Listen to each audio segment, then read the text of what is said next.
World కప్లో నెదర్లాండ్స్తో match అంటే భారత అభిమానులు ఏం ఆశిస్తారు? ఇండియా టాస్ గెలవాలి, మొదట బ్యాటింగ్ తీసుకోవాలి, మన బ్యాటర్లు రెచ్చిపోయి ఆడి 400కు పైగా స్కోర్ చేయాలి, విరాట్ కోహ్లీ వన్డేలలో తన 50వ సెంచరీని సాధించి సచిన్ రికార్డును అధిగమించాలి, ఆ తర్వాత నెదర్లాండ్స్ను 150 పరుగులకు ఆల్అవుట్ చేయాలి, ఆ విధంగా ఆదివారం రోజున దీపావళి పండుగను ఎంజాయ్ చేయాలి, పగలు మన బ్యాటర్లు సిక్సర్ల మోత మోగిస్తే రాత్రి మనం దీపావళి బాంబుల మోత మోగించవచ్చని చాలామంది క్రికెట్ అభిమానుల ఆశ. ఇది అత్యాశ అయితే ఏమీ కాదు. ఎందుకంటే ఈ టోర్నీలో ఓటమి అన్నదే ఎరుగని ఇండియా మహా జట్టును సైతం మట్టి కరిపిస్తే మరోవైపున ఉన్నది పసికొన నెదర్లాండ్స్ జట్టు. కాబట్టి భారత అభిమానుల ఆశ అత్యాశ ఏమీ కాదు. మరి ఏం జరిగిందో ఒకసారి చూద్దాం. వరల్డ్ కప్ 2023లో భాగంగా చివరి లీగ్ మ్యాచ్ భారత్ నెదర్లాండ్స్ జట్ల మధ్య బెంగళూరులోని చిన్నస్వామి స్టేడియంలో నవంబర్ 12 ఆదివారం నాడు జరిగింది.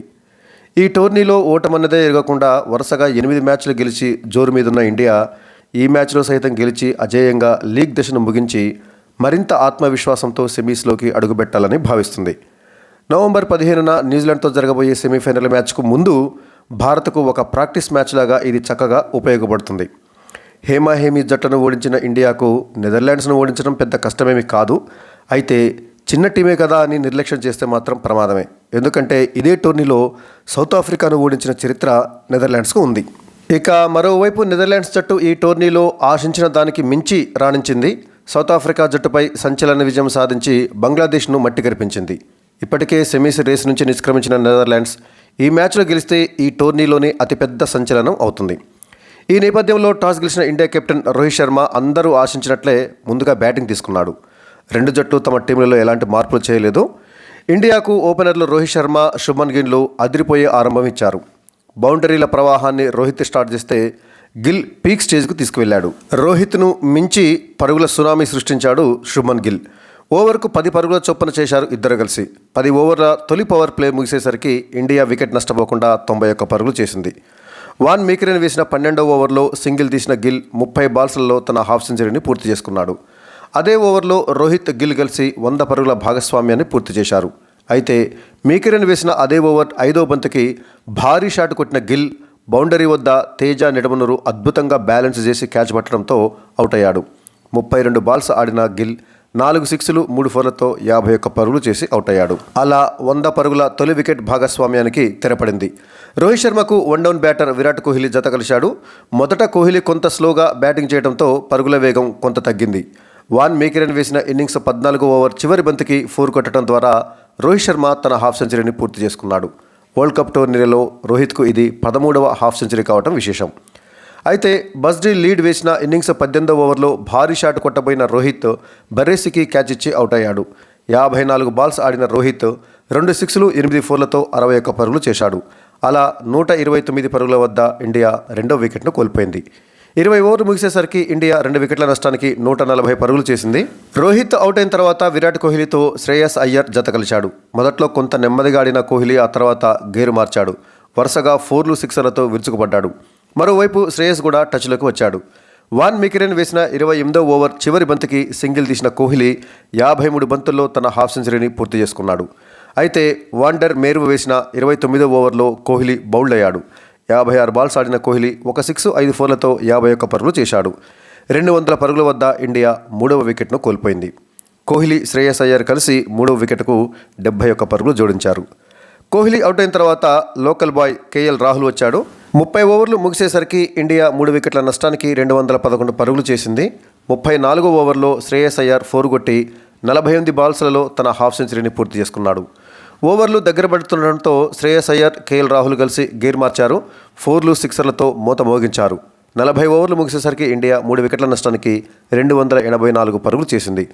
40వ ఓవర్ తర్వాత పరుగుల వేగాన్ని మరింత పెంచారు. శ్రేయస్ అయ్యర్ సెంచరీ లోడ్ అవుతున్నట్లుగా అనిపించింది. 43వ ఓవర్లో కేఎల్ రాహుల్ తన హాఫ్ సెంచరీని పూర్తి చేసుకున్నాడు. భారత బ్యాటర్లలో టాప్ 5 బ్యాటర్లు అందరూ కనీసం హాఫ్ సెంచరీ చేయడం విశేషం. వన్డే క్రికెట్ చరిత్రలో టాప్ 5 బ్యాటర్లు అందరూ కనీసం 50 పరుగులు చేయటం అనేది వన్డే క్రికెట్ చరిత్రలో ఇది 3వసారి మాత్రమే. గతంలో ఆస్ట్రేలియా 2 సార్లు ఈ ఘనత సాధించగా ఇప్పుడు ఇండియా ఆ రికార్డును సృష్టించింది. ఆ తర్వాత కూడా ఇద్దరు కలిసి పరుగుల వరదను పారించారు. బస్ డి లీడ్ వేసిన 46వ ఓవర్ చివరి బంతికి సింగిల్ తీసి శ్రేయస్ అయ్యర్ 84 బంతుల్లో తన తొలి వరల్డ్ కప్ సెంచరీని పూర్తి చేసుకున్నాడు. వ్యాన్ బీక్ వేసిన 49వ ఓవర్లో శ్రేయస్ అయ్యర్ ఏకంగా 3 సిక్స్లు ఒక 4 కొట్టాడు. బస్ డి లీడ్ వేసిన చివరి ఓవర్లో మొదటి 2 బంతులను సిక్సర్లుగా కొట్టిన కేఎల్ రాహుల్ కేవలం 62 బంతుల్లో తన సెంచరీని పూర్తి చేసుకున్నాడు. అయితే అదే ఓవర్ 5వ బంతికి భారీ షాట్ కొట్టిన రాహుల్ బౌండరీ వద్ద ఏంజెల్ బ్రెట్ క్యాచ్ పట్టడంతో అవుట్ అయ్యాడు. దీంతో 208 పరుగుల భారీ భాగస్వామ్యానికి తెరపడింది. 50 ఓవర్లు ముగిసేసరికి ఇండియా 4 వికెట్ల నష్టానికి 410 పరుగుల భారీ స్కోర్ చేసింది. వరల్డ్ కప్ టోర్నీలో ఇండియాకు ఇది second highest score. Shreyas Iyer 94 బంతుల్లో 5 సిక్స్లు 10 ఫోర్లతో 128 పరుగులతో నాటౌట్గా నిలవగా సూర్యకుమార్ యాదవ్ 2 పరుగులతో నాటౌట్గా నిలిచాడు. భారత బ్యాటర్లలో ఒక్కరు కూడా విఫలం కావకపోవడం విశేషం. టాప్ ఆర్డర్ బ్యాటర్లు అందరూ బ్రహ్మాండంగా రాణించారు.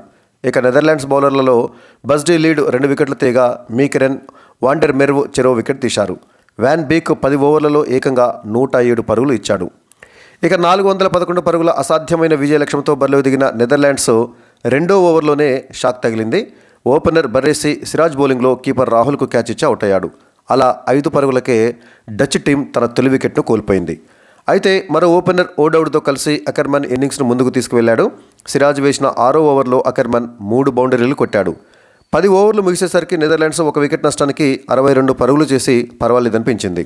కుల్దీప్ యాదవ్ వేసిన 13వ ఓవర్ తొలి బంతికి అకర్మన్ ఎల్బీడబ్ల్యూగా అవుట్ అయ్యాడు. 32 బాల్స్ ఆడిన అకర్మన్ 6 ఫోర్లతో 35 పరుగులు చేశాడు. అలా 61 పరుగుల 2వ వికెట్ భాగస్వామ్యానికి తెరపడింది. జడేజా వేసిన 16వ ఓవర్ తొలి బంతికి ఓపెనర్ ఓడౌడ్ బౌల్డ్ అయ్యాడు. 42 బాల్స్ ఆడిన ఓడౌడ్ 1 సిక్స్ 3 ఫోర్లతో 30 పరుగులు చేశాడు. 20 ఓవర్లు ముగిసేసరికి నెదర్లాండ్స్ 3 వికెట్ల నష్టానికి 86 పరుగులు చేసింది. 23వ ఓవర్లో కోహ్లీ బౌలింగ్ దిగి అభిమానులను అలరించాడు.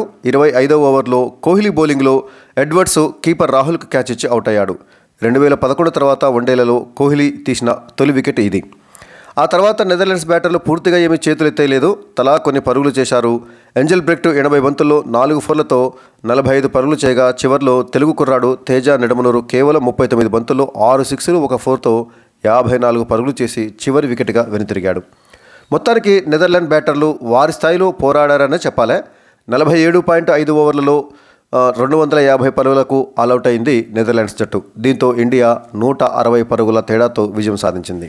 ఇక భారత బౌలర్ల విషయానికి వచ్చినట్లయితే కీపర్ కేఎల్ రాహుల్, శ్రేయస్ అయ్యర్ తప్ప మిగతా అందరూ మొత్తం 9 మంది బౌలింగ్ వేశారు. బుమ్రా, సిరాజ్, కుల్దీప్, జడేజా తలా 2 వికెట్లు తీయగా కోహ్లీ చివరి ఓవర్ వేసిన రోహిత్ శర్మ చెరో వికెట్ తీశారు. ఈ విజయంతో లీగ్ దశలో మొత్తం 9 మ్యాచ్లను గెలిచి అజేయంగా నిలిచిన ఇండియా సెమీస్లోకి రెట్టించిన ఉత్సాహంతో అడుగుపెట్టింది. ఒక వరల్డ్ కప్ టోర్నీలో వరుసగా 9 మ్యాచ్లు గెలవడం ఇండియాకు ఇదే తొలిసారి. సెంచరీతో నాటౌట్గా నిలిచిన శ్రేయస్ అయ్యర్కు player of the match award లభించింది.